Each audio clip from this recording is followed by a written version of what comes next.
तो जो भी हमारे बॉडी में सेल्स होते हैं वो क्या करते हैं, जो भी फूड है उसका ब्रेक डाउन कर रहे हैं और उसमें से जो भी एनर्जी है उसे यूज कर रहे हैं। तो हमारे दो टाइप के रेस्पिरेशन कौन कौन से होते हैं बेटा, एरोबिक एंड एनारोबिक। तो यहाँ पे ग्लूकोज क्या हो रहा है, उसका ब्रेकडाउन अच्छे से हो नहीं पाएगा, इसलिए वो इथाइल अल्कोहल बना रहे हैं ना। ये छोटे छोटे जो है इसको आप बोलोगे ब्रोंकियोल्स। इसमें कोई भी एनर्जी प्रोड्यूस नहीं हो रही है, ठीक है। ये सिर्फ सांस लेना और सांस छोड़ने को बोल रहे हैं। जब आप सांस अंदर ले रहे हो, ब्रीथ इन कर रहे हो, उसको हम बोलते हैं इनहेलेशन, और ऐसे ही ब्रीथ आउट करोगे तो उसको क्या बोलेंगे, एक्सहेलेशन। लंग्स का मूवमेंट क्या हो रहा है, कॉन्ट्रैक्ट हो रहा है, फिर वापस से रिलैक्स हो रहा है, फिर कॉन्ट्रैक्ट हो रहा है, रिलैक्स हो रहा है। तो यहाँ पे क्या किया, जो भी ऑक्सीजन था उसे अब्सॉर्ब कर लिया, ब्लड वेसल्स तक पहुंचा दिया और वहां से कार्बन डाइऑक्साइड लेकर आ गई। एक्सचेंज ऑफ गैसेस जो होती है ये किसके थ्रू होगा बेटा, ये होगा स्टोमेटा के थ्रू। हेलो बच्चों, कैसे हैं आप सब? होपफुली आप सब ठीक होंगे, हेल्दी होंगे और हैप्पी होंगे, बहुत मजे कर रहे होंगे। लेकिन एग्जाम्स आ रहे हैं, किसी के एग्जाम्स चल रहे हैं, तो जल्दी से आज हम रैपिड रिवीजन कर लेते हैं of the chapter respiration in organisms. तो जब रेस्पिरेशन होता है ऑर्गेनिजम्स में तो क्या क्या होता है, ब्रीथिंग होती है, रेस्पिरेशन और ब्रीथिंग कैसे डिफरेंट होता है, सब एक बार देख लेते हैं। तो आज हम डिस्कस करने वाले हैं सेलुलर रेस्पिरेशन। जो सेलुलर रेस्पिरेशन होता है उसका एग्जैक्ट मतलब होता क्या है। एरोबिक और एनारोबिक अलग अलग टाइप के रेस्पिरेशन होते हैं। ह्यूमन रेस्पिरेटरी सिस्टम के बारे में हम देखेंगे। इनहेलेशन और एक्सहेलेशन जो होता है, ठीक है, सांस लेना और सांस छोड़ने की जो प्रक्रिया होती है ना, जो इनहेलेशन एंड एक्सहेलेशन का प्रोसेस होता है उसके बारे में बात करेंगे कि उसमें क्या क्या होता है, ठीक है। फिर ब्रीथिंग इन अदर ऑर्गेनिज्म, तो बेटा हम यहाँ पे ह्यूमंस की तो बात कर ही रहे हैं, उसके साथ साथ हम बाकी ऑर्गेनिजम्स की भी बात करेंगे। तो आइए देखते हैं सेलुलर रेस्पिरेशन क्या होता है। तो बेटा यहाँ पे पहली बात तो सेलुलर रेस्पिरेशन या कोई भी आपको ऐसी डेफिनेशन पूछी जाए जो किसी प्रोसेस की हो, तो आपको कुछ नहीं, सबसे इजीली एक पहला वर्ड लिख दो कि process, this is a process, ठीक है। तो the process of breakdown of food, किस चीज का प्रोसेस है बेटा, फूड ब्रेकडाउन हो रहा है। फूड ब्रेकडाउन हो रहा है तो कहाँ हो रहा है बेटा, वो हम देखेंगे। The process of breakdown of food in the cell, कहाँ हो रहा है, फूड का ब्रेकडाउन सेल के अंदर हो रहा है, ठीक है। कैसे हो रहा है और उसके साथ में क्या हो रहा है बेटा, with the release of energy. क्या रिलीज हो रहा है बेटा, एनर्जी रिलीज हो रही है, ठीक है। तो जो भी हमारे बॉडी में सेल्स होते हैं वो क्या करते हैं, जो भी फूड है उसका ब्रेकडाउन कर रहे हैं और उसमें से जो भी एनर्जी है उसे यूज कर रहे हैं, जो भी सेल के काम है उसको करने के लिए, ठीक है। सेल्स जो होते हैं उनके डिफरेंट डिफरेंट फंक्शन होते हैं, अलग अलग सेल के, है ना। तो उनको फंक्शन जब करना है उसके लिए एनर्जी चाहिए। तो एनर्जी कहाँ से आ रही है, ब्रेकडाउन ऑफ फूड से आ रही है। तो इस पूरे प्रोसेस को हम क्या बोलते हैं बेटा, सेलुलर रेस्पिरेशन, ठीक है। इसको क्या बोलते हैं, सेलुलर रेस्पिरेशन बोलते हैं इस प्रोसेस को, ठीक है। अब आगे देख लेते हैं जल्दी से दो टाइप के रेस्पिरेशन। तो हमारे दो टाइप के रेस्पिरेशन कौन कौन से होते हैं बेटा, एरोबिक एंड एनारोबिक। एरोबिक से समझ में आ गया होगा, एरोबिक मतलब जिसमें ऑक्सीजन यूज हो रहा है, एनारोबिक मतलब जिसमें ऑक्सीजन नहीं यूज हो रहा है, ठीक है। तो यहाँ पे देख लेते हैं, कंप्लीट ऑक्सीडेशन हो रहा है बेटा। किसका ऑक्सीडेशन हो रहा है, पूरी तरीके से ग्लूकोज का, ठीक है। किसका, ग्लूकोज का पूरी तरीके से ऑक्सीडेशन हो रहा है। तो ग्लूकोज जो है वो पूरी तरीके से ब्रेकडाउन हो रहा है in the presence of oxygen, ठीक है। तो पूरी तरीके से उसका ब्रेकडाउन हो गया। तो यहाँ पे आपको एक इक्वेशन दिख जाएगी। इसके साथ साथ अगर हम एनारोबिक की बात करें तो बेटा यहाँ पे इनकम्प्लीट ऑक्सीडेशन है। इनकम्प्लीट ऑक्सीडेशन मतलब यहाँ पे क्या हो रहा है, जो ग्लूकोज है वो पूरी तरीके से ब्रेकडाउन नहीं हो पाया उसका, ठीक है। अब बात करते हैं कि जब एरोबिक रेस्पिरेशन है तो बेटा जब ग्लूकोज जो है उसका अच्छे से ब्रेकडाउन होगा तो एनर्जी जो होगी वो क्या होगी, ज्यादा प्रोड्यूस होगी, ठीक है। तो यहाँ पे एनर्जी हमारी क्या हो रही है बेटा, मोर प्रोड्यूस हो रही है, ज्यादा प्रोड्यूस हो रही है। और ऐसे ही अगर हम देखेंगे ग्लूकोज जो है उसका पूरे अच्छे तरीके से ऑक्सीडेशन नहीं हुआ है, इनकम्प्लीट ऑक्सीडेशन हो गया, ठीक है, अच्छे तरीके से उसका ब्रेकडाउन नहीं हुआ है, तो एनर्जी तो बेटा लेस प्रोड्यूस होगी, ठीक है। यहाँ पे बात कर लेते हैं कि ये होता क्या, एरोबिक होता है in the presence of oxygen, ठीक है। ऑक्सीजन जो है ना बेटा इसके प्रेजेंस में होगा और ये होगा in the absence of oxygen, ठीक है। ऑक्सीजन के एब्सेंस में, जब ऑक्सीजन प्रेजेंट नहीं होगा या कम अमाउंट में होगा तब ये प्रोसेस होता है, ठीक है। अब यहाँ पे देख लेते हैं, एक इक्वेशन दी हुई बेटा, इक्वेशन के थ्रू समझ लेते हैं। Glucose in the presence of oxygen, ठीक है। ग्लूकोज पर ऑक्सीजन क्यों लिखा है, क्योंकि ये ऑक्सीजन का यहाँ पे प्रेजेंस है। तो ग्लूकोज का क्या हुआ, ब्रेकडाउन हुआ। किस किस फॉर्म में हुआ बेटा, CO2 बना, ठीक है। कार्बन डाइऑक्साइड को और कैसे लिख सकते हो आप, CO2 लिख सकते हो, ठीक है। और वाटर यानी आपका H2O, और एनर्जी, एनर्जी जो होती है ना बेटा ATP होता है एडेनोसाइन ट्राइफॉस्फेट, ठीक है, उसके फॉर्म में प्रोड्यूस होती है। तो यहाँ पे कितनी एनर्जी प्रोड्यूस हो रही है बेटा, इसको हम काउंट करते हैं। जितना ज्यादा एटीपी प्रोड्यूस हो रही है उतना ज्यादा हमारे पास क्या है, एनर्जी प्रोडक्शन है। तो यहाँ पे आप देख सकते हैं कि 38 एटीपी बनी है, मतलब एनर्जी प्रोडक्शन कितना है, 38 एटीपी मॉलिक्यूल्स का हुआ है, ठीक है। तो यहाँ पे आपने देख लिया कि ग्लूकोज जो है उसका ब्रेकडाउन हुआ और ब्रेकडाउन होकर क्या बना है बेटा, CO2 और वाटर और उसके साथ में एनर्जी, ठीक है। बट यहाँ पे क्या हो रहा है बेटा, यहाँ पे हो रहा है एब्सेंस है ऑक्सीजन का, ऑक्सीजन प्रेजेंट ही नहीं है। तो यहाँ पे ग्लूकोज क्या हो रहा है, उसका ब्रेकडाउन अच्छे से हो नहीं पाएगा, इसलिए वो इथाइल अल्कोहल बना रहा है, ठीक है। क्या बना रहा है, इथाइल अल्कोहल दे रहा है और उसके साथ में बहुत ही थोड़ी सी एनर्जी दे रहा है, यानी 2 ATP। तो अब 38 ATP क्या होता है बेटा, बहुत ज्यादा होता है। 2 ATP क्या होता है, कम होता है। तो यहाँ पे आप समझ गए होंगे क्यों लिखा है यहाँ पे मोर एनर्जी इज प्रोड्यूस, क्योंकि ATP से हम क्या करते हैं, एनर्जी को नापते हैं, ठीक है। कि अगर ATP ज्यादा है तो आपका एनर्जी ज्यादा प्रोड्यूस हो रहा है, ATP कम है तो आपका एनर्जी लेस प्रोड्यूस हो रहा है, ठीक है। तो यहाँ पे आप देख लीजिए एनर्जी 2 ATP है तो लेस एनर्जी प्रोड्यूस हो रहा है, ठीक है। तो ये है आपका बहुत ही बेसिक एरोबिक और एनारोबिक रेस्पिरेशन के बीच में डिफरेंस। अब बात कर लेते हैं फर्मेंटेशन की। तो बेटा हमारा एक ऑर्गेनिज्म होता है, ठीक है, जिसे कहते हैं यीस्ट, ठीक है। क्या होता है ये, यीस्ट होता है। तो बेटा ये जो यीस्ट सेल होता है ना, यीस्ट सेल के अंदर भी ब्रेकडाउन होता है ग्लूकोज का, ठीक है। तो जब ये ग्लूकोज को ब्रेकडाउन करेगा तो क्या होगा, यहाँ पे इसमें होता है in the absence of oxygen. तो अब मुझे जल्दी से बता दो, अगर ऑक्सीजन की एब्सेंस है तो ये कौन सा प्रोसेस हो गया बेटा, किस टाइप का रेस्पिरेशन हो गया ये। अगर यहाँ पे हमारा एब्सेंस है ऑक्सीजन का तो बेटा ये तो हमारा बहुत क्लियर है कि ये हमारा हो गया एनारोबिक रेस्पिरेशन, ठीक है। तो जब ये एनारोबिक रेस्पिरेशन हमारे यीस्ट सेल में होता है ना, तो ये क्या होता है, अल्कोहल प्रोड्यूस कर रहा है, ठीक है। और इस पूरे प्रोसेस को, ठीक है, एनारोबिक रेस्पिरेशन जो हो रहा है यानी एब्सेंस ऑफ ऑक्सीजन में यीस्ट सेल के अंदर जो फंक्शन हो रहा है, जो भी प्रोसेस जा रहा है, ठीक है, उसको हम बोलते हैं फर्मेंटेशन, ठीक है। इसको क्या बोलते हैं, इसको कहा जाता है फर्मेंटेशन, ठीक है। अब ये जो बेटा फर्मेंटेशन का प्रोसेस है ना, ये क्या है, ये ज्यादा कुछ नहीं है, एनारोबिक रेस्पिरेशन जब हमारे यीस्ट सेल के अंदर हो रहा है तो इसे हम कहते हैं फर्मेंटेशन।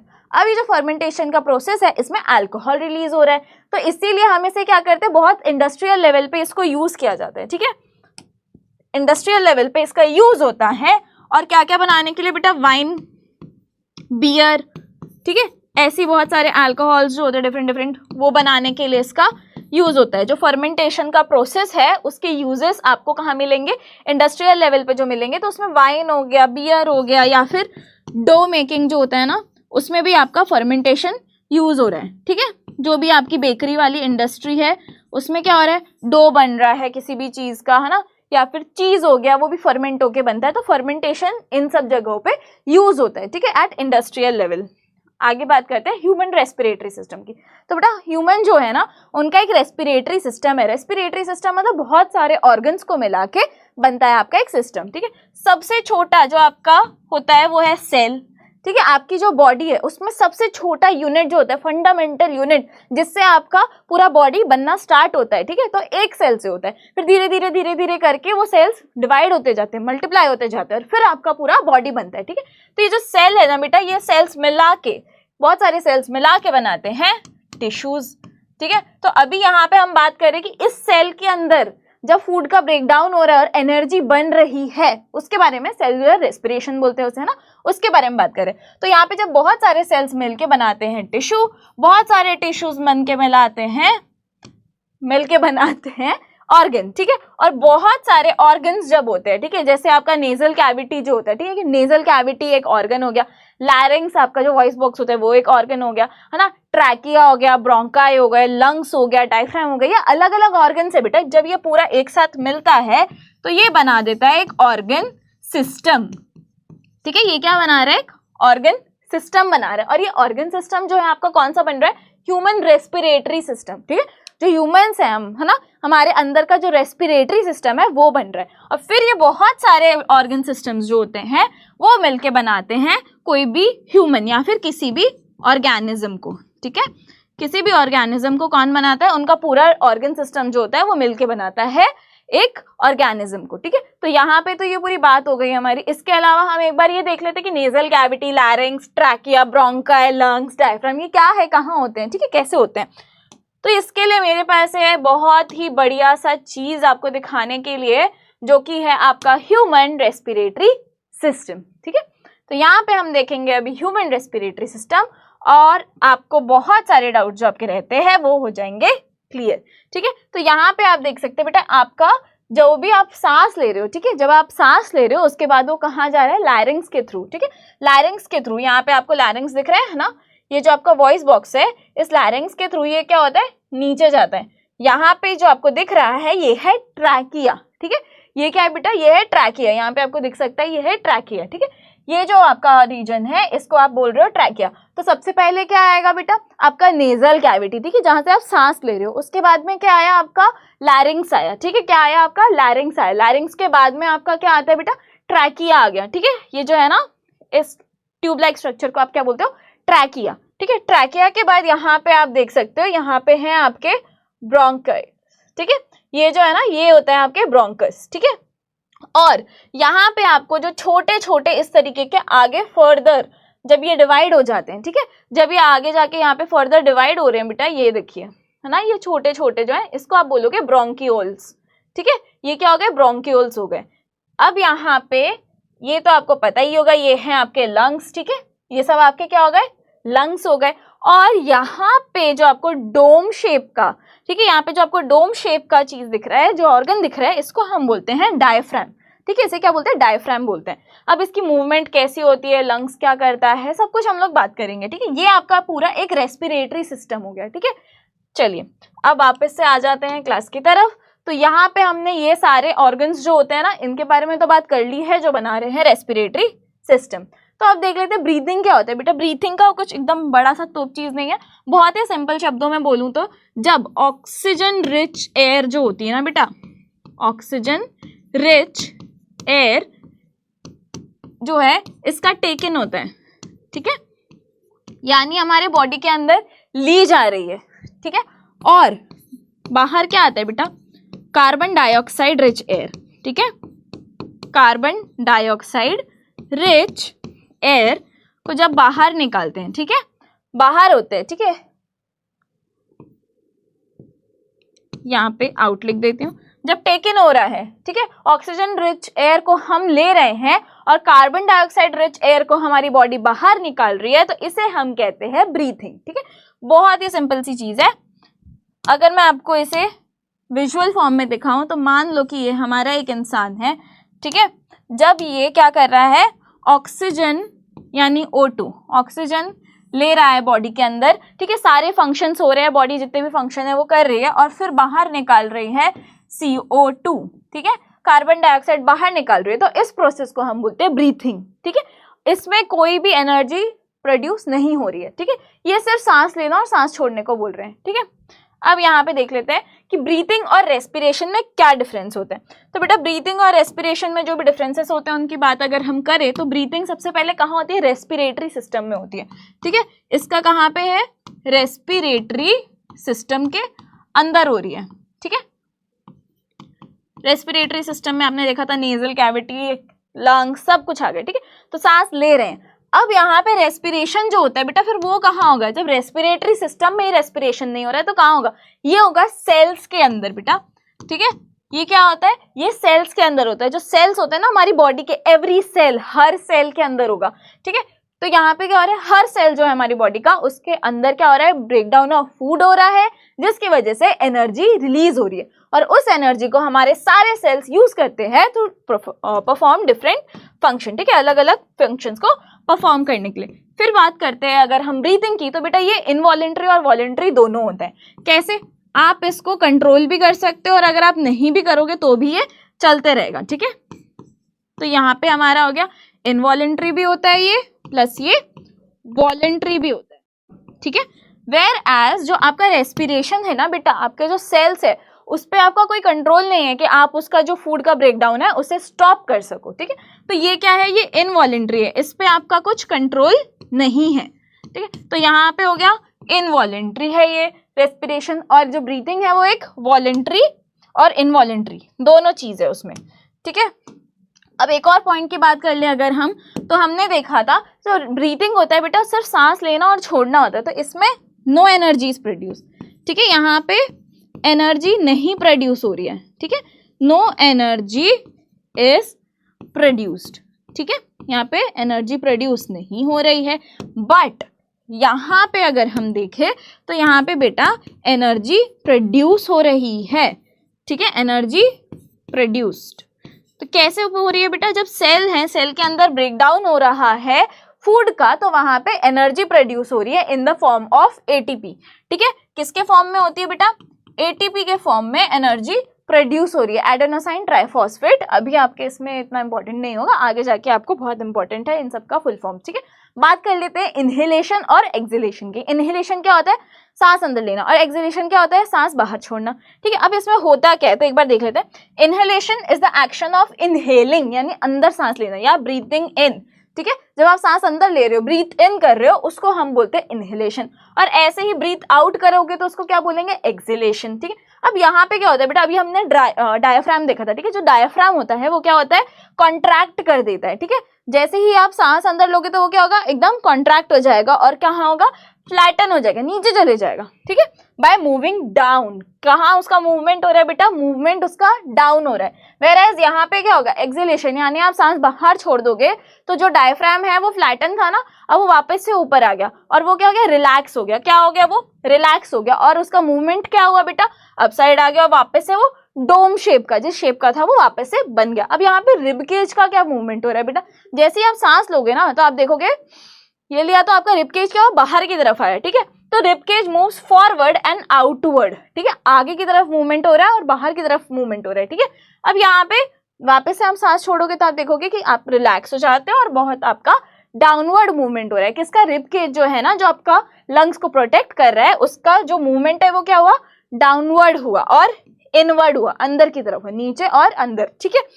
अब यहाँ पे देखो, चेस्ट का जो कैविटी है वो क्या होगी बेटा, इंक्रीज हो जाएगी। क्यों, क्योंकि अंदर क्या जा रही है, एयर जा रही है, ठीक है।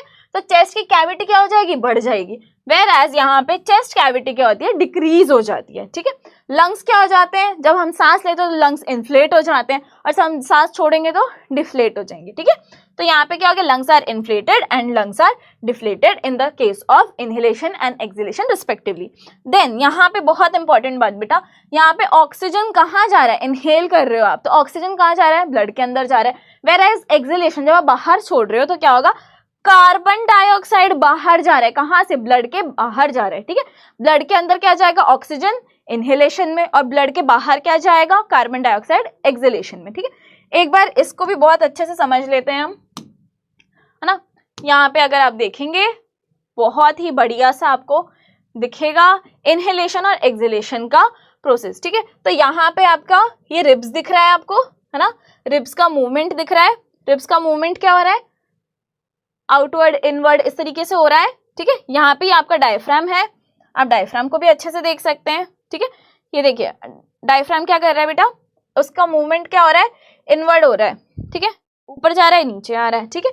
तो यहाँ पे आप देख सकते हैं डायफ्राम का मूवमेंट, ये देखिए ये जो डोम शेप्ड है ये क्या हो रहा है, फ्लैटन हो जा रहा है, फिर ये वापस ऊपर जा रहा है। जैसे ही आप इनहेल कर रहे हो तो ये क्या हो रहा है बेटा, फ्लैटन अप हो जा रहा है। यहाँ पे आप देखोगे ये फ्लैटन अप हो गया, अब ये वापस से ऊपर चले गया, ठीक है। ऐसे ही अब आप सांस ले रहे हो तो यहाँ पे क्या हो रहा है, जैसे ही आपने सांस ली, इनहेल किया, ठीक है, तो यहाँ पे रिब्स का मूवमेंट क्या हो रहा है, इन अंदर जा रहा है, और जैसे आप सांस छोड़ रहे हो क्या होगा, रिब्स का मूवमेंट, सॉरी, जब भी आप सांस छोड़ रहे हो तो क्या होगा, रिब्स का मूवमेंट बाहर हो गया, ठीक है। अब यहाँ पे देख लो, इनहेलेशन यानी एयर आपका जैसे ही आएगा, देखना, ड्रॉन इन, सांस अंदर जा रही है, ठीक है, सांस अंदर जा रही है तो आपका जो लंग है वो क्या हो गया, इन्फ्लेट हो गया, भर गया एकदम, तो ठीक है। यहाँ पे क्या हो रहा है, आपका जो रिब्स है वो क्या हो रही है, बाहर जा रही है, ठीक है। रिब्स का मूवमेंट देखना, जैसे आपने सांस लिया बाहर जा रही है, क्योंकि आपके लंग्स क्या हो गए, भर गए, इन्फ्लेट हो गए, किससे, एयर से, ठीक है। तो ऐसे ही आपका डायफ्राम का भी मूवमेंट आप देख सकते हैं, रिब्स का भी मूवमेंट देख सकते हैं, लंग्स का भी मूवमेंट देख सकते हैं, ठीक है। यहाँ पे देखिए, यहाँ पे आपका लंग्स का मूवमेंट देखिए, लंग्स का मूवमेंट क्या हो रहा है, कॉन्ट्रैक्ट हो रहा है, फिर वापस से रिलैक्स हो रहा है, फिर कॉन्ट्रैक्ट हो रहा है, रिलैक्स हो रहा है, ठीक है। तो it is in the case of exhalation and inhalation. तो hopefully this would be clear to you. वापस से आ जाते हैं हम अपने स्लाइड्स की तरफ। तो बेटा अब देख लेते हैं जल्दी से बाकी ऑर्गेनिजम्स जो होते हैं उनके अंदर क्या रहता है। तो बेटा एक ऑर्गेनिज्म है कॉकरोच, ठीक है, इसके अंदर ये कॉकरोच और ऐसे ही बहुत सारे इंसेक्ट्स जो होते हैं ना उसके अंदर रहते हैं small small holes, small small openings रहती हैं उनके बॉडी के ऊपर, जिसके थ्रू जो भी सांस होती है, ठीक है, जो भी एयर होता है वो अंदर जाता है और उसके बाद में क्या होता है, पूरा प्रोसेस होता है, ठीक है, यानी ऑक्सीजन जो है वो यूटिलाइज हो रहा है, ब्लड उसको अब्जॉर्ब कर रहा है, कार्बन डाइऑक्साइड ब्लड के थ्रू बाहर जा रहा है, ठीक है, वो सब चीजें होती है। तो अब यहाँ पे स्पाइरिकल्स कॉकरोच के अंदर किसके थ्रू हो रहा है, स्पाइरिकल्स जो होता है ना उसके थ्रू रेस्पिरेशन हो रहा है। तो यहाँ पे आपका कॉकरोच से रिलेटेड कुछ भी क्वेश्चन आया तो स्मॉल ओपनिंग्स जो होती हैं वो क्या बोलते हैं, उसको स्पाइरिकल्स बोलते हैं, ठीक है। अब यहाँ पे अगर बात करते हैं breathing in other organism, that is, यहाँ पे आपको दिख ही गया होगा ये जो दूसरा ऑर्गेनिज्म है बेटा ये है फिश, ठीक है। तो फिश क्या होती है, फिश के पास होते हैं गिल्स, ठीक है, फिश के पास क्या होते हैं, गिल्स होते हैं। तो यहाँ से ये पूरा वाटर अंदर ले दिया, ठीक है, इसने पूरा वाटर अपने अंदर लिया और इसके पास जो गिल्स होती हैं वो क्या करेंगे बेटा, जितना भी ऑक्सीजन है उसे उसने क्या किया, अब्सॉर्ब कर लिया और बाकी का जो वाटर है उसे बाहर छोड़ दिया, ठीक है। तो यहाँ पे क्या किया, जो भी ऑक्सीजन था उसे अब्सॉर्ब कर लिया, ब्लड वेसल्स तक पहुंचा दिया और वहां से कार्बन डाइऑक्साइड लेकर आ गई, ठीक है। और यहाँ पे अब क्या कर रही है, जो भी वाटर है उसे तो वापस बाहर छोड़ेगी, तो वाटर उसने बाहर छोड़ दिया, किसके साथ में बेटा, कार्बन डाइऑक्साइड के साथ बाहर छोड़ दिया। कैसे, पहले तो इन्होंने लिया ऑक्सीजन, ठीक है, ऑक्सीजन लिया, ऑक्सीजन लेके क्या किया, ऑक्सीजन को अब्सॉर्ब कर लिया ब्लड वेसल्स के अंदर, ठीक है, और इन ब्लड वेसल्स से क्या लेकर आ गई बेटा, वो इन ब्लड वेसल्स से, इन कैपिलरीज जो होती है इनकी, ठीक है, उसके अंदर से वो क्या लेके आ गई, CO2 कार्बन डाइऑक्साइड लेकर आ गई और अब वो वाटर के साथ बाहर छोड़ रही है, ठीक है। ऑक्सीजन गया कहाँ पे, ब्लड वेसल्स या कैपिलरीज के अंदर और फिर बाद में CO2 को बाहर रिलीज कर दिया अलॉन्ग विथ वाटर। तो ये किसके थ्रू करती है बेटा, फिश का अगर पूछेंगे तो ये करेगा बेटा गिल्स के थ्रू, ठीक है, गिल्स के थ्रू इनका बॉडी का ब्रीथिंग चल रहा है, ठीक है, जो भी इनका ब्रीथिंग हो रही है वो कहाँ से हो रही है, गिल्स के थ्रू। ऐसे ही जो आपका ये बहुत ही गुलगुला सा अजीब सा वॉबली वॉबली फील होता है इसको बोलते हैं अर्थवॉर्म, ठीक है। इस ऑर्गेनिज्म को क्या बोलते हैं बेटा, अर्थवॉर्म बोलते हैं। तो अर्थवॉर्म क्या होती है ना, इसकी जो स्किन है उसी में बहुत सारे ब्लड वेसल्स एंड कैपिलरीज का नेटवर्क होता है जिसके थ्रू ये अब्सॉर्ब कर लेती हैं किसको, ऑक्सीजन को, और बाहर निकाल देती हैं कार्बन डाइऑक्साइड को, ठीक है। तो अगर अर्थवॉर्म की बात करेंगे तो आपको बहुत सिंपल सा है, इसकी ब्रीथिंग होगी थ्रू स्किन, ठीक है। जब कॉकरोचेस की बात होती है तो स्पाइरकल्स के थ्रू ब्रीथिंग हो रही है, जब यहाँ पे अगर आपकी फिश की बात होगी तो गिल्स के थ्रू, और अर्थवॉर्म की बात होगी तो बेटा स्किन के थ्रू। अब यहीं पे एक बात आ जाती है कि फ्रॉग जो होता है वो किसके थ्रू करता है बेटा, तो ये आपका होमवर्क है, आप बताएंगे कि फ्रॉग किसके थ्रू करता है, ठीक है। चलो मैं ही बता देती हूँ, फ्रॉग जो होता है ना बेटा वो लंग्स और स्किन दोनों के थ्रू ब्रीथिंग करता है। तो ये एक ट्रिकी क्वेश्चन है, आपके एग्जाम में आ सकता है। आगे देख लेते हैं कि ये तो हमने ह्यूमंस का देख लिया, हमने एनिमल्स का भी देख लिया कुछ, और अब हम प्लांट्स का देख लेते हैं। तो प्लांट्स में बेटा ये होता है स्टोमेटा, ठीक है। तो स्टोमेटा का काम क्या होता है, CO2 लेते हैं हम, ह्यूमंस जो होते हैं, एनिमल्स जो होते हैं, ये सब क्या करते हैं, ऑक्सीजन ले रहे हैं, वेयर जो हमारे प्लांट्स हैं वो क्या कर रहे हैं, CO2 ले रहे हैं, ठीक है। क्या ले रहे हैं वो बेटा, CO2, और बाहर क्या छोड़ेंगे वो, ऑक्सीजन, ठीक है। तो यहाँ पे जो CO2 अंदर जा रहा है, ऑक्सीजन बाहर जा रहा है, ये सब एक्सचेंज ऑफ गैसेस जो होती है ये किसके थ्रू होगा बेटा, ये होगा स्टोमेटा के थ्रू। क्या ये सिर्फ स्टोमेटा के थ्रू हो रहा है, जो हमारी ब्रीदिंग होती है ना प्लांट्स में वो एक और चीज के थ्रू होती है, विच इज रूट हेयर्स, ठीक है। यहाँ पे जो इनके रूट हेयर्स रहते हैं उसके थ्रू भी, या रूट हेयर्स आप जो भी बोलते हैं, उसके थ्रू यहाँ पे रेस्पिरेशन होता है इन प्लांट्स, ठीक है। प्लांट्स उसके थ्रू भी ब्रीथ करते हैं। तो यहाँ पे हम कुछ इंपॉर्टेंट क्वेश्चन देख लेते हैं बेटा, MCQ या फिलअप्स आ सकते हैं, डिफाइन करने के लिए आ सकते हैं। क्या डिफाइन करने के लिए आएगा, रेस्पिरेशन क्या होता है, ब्रीथिंग क्या होता है, दोनों का डिफरेंस भी आ सकता है ना, ब्रीथिंग रेट क्या होता है, पल्स रेट क्या होता है। तो बेटा ब्रीथिंग रेट कुछ नहीं होता है, ब्रीथिंग रेट क्या होता है, जितने बार आप सांस अंदर ले रहे हो और छोड़ रहे हो, ठीक है। ये क्या होता है, 10 to 12 टाइम्स होता है, ये डिफर भी करता है person to person, 12 to 18 times भी हो सकता है, ठीक है। और जो आपका पल्स रेट होता है ना, ये आपकी हार्ट बीट होती है, ठीक है। तो यहाँ पे मैं एकदम शॉर्ट में लिख देती हूँ, ब्रीथिंग रेट क्या हो गया, ब्रीथिंग रेट आपका हो गया इनहेलेशन और एक्सहेलेशन, ठीक है। इनहेलेशन और एक्सहेलेशन जो होता है ना आपका बेटा, उसको हम बोल देते हैं ब्रीथिंग रेट। वेयर एज जो आपका पल्स रेट है ये क्या होता है, ये होता है आपका हार्ट बीट 1 मिनट में कितने बार हो रहा है, ठीक है।